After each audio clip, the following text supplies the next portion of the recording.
தமிழ்நாடு நிதிநிலை அறிக்கை 2025-2026 எல்லாருக்கும் எல்லாம்.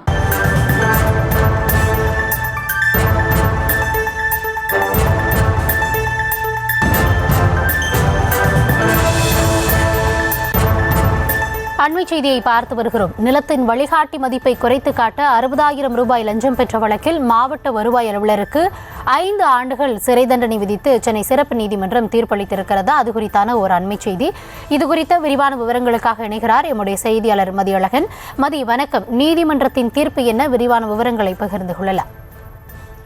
காஞ்சிபுரம் மாவட்டம் பனங்காட்டூர் கிராமத்தில் 66 சென்ட் விவசாய நிலத்தை சந்திரபாபு என்பவர் தனது மனைவி பகுத்தறிவு பெயரில் வாங்கினார். பத்திரப்பதிவின் போது குறைந்த முத்திரைத்தாள் கட்டணம் செலுத்தப்பட்டதை அடுத்து நிலத்தின் வழிகாட்டு மதிப்பை நிர்ணயிக்க கோரி சென்னை மாவட்ட ஆட்சியர் அலுவலகத்தில் உள்ள மாவட்ட வருவாய் அலுவலராக இருந்த மோகன சுந்தரத்துக்கு அந்த பத்திரமானது அனுப்பி வைக்கப்பட்டது.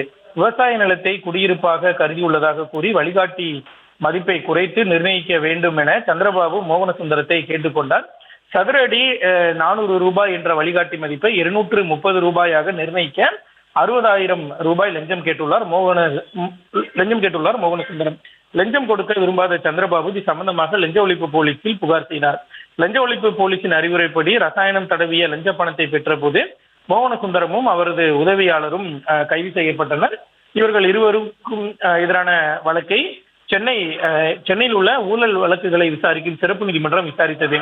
குற்றம் சாட்டப்பட்ட மோகன சுந்தரம் அவரது உதவியாளர் மீதான குற்றச்சாட்டுகள் சந்தேகத்துக்கு இடமின்றி நிரூபிக்கப்பட்டுள்ளதாக கூறிய சிறப்பு நீதிமன்ற நீதிபதி பிரியா மோகன சுந்தரத்துக்கு 5 ஆண்டுகள் சிறை தண்டனையும் 1 லட்சம் ரூபாய் அபராதம் விதித்து தீர்ப்பளித்தார். அதே போல மோகன சுந்தரத்தின் உதவியாளருக்கு 4 ஆண்டுகள் சிறை தண்டனையும் 50,000 ரூபாய் அபராதமும் விதித்த நீதிபதி வழக்கில் பிறல் சாட்சியம் அளித்த புகார்தாரர் சந்திரபாபுக்கு எதிராக பொய் சாட்சியம் அளித்தது தொடர்பாக சம்பந்தப்பட்ட மேஜிஸ்ட்ரேட் நீதிமன்றத்தில் புகார் தாக்கல் செய்யவும் நீதிபதி உத்தரவிட்டார்.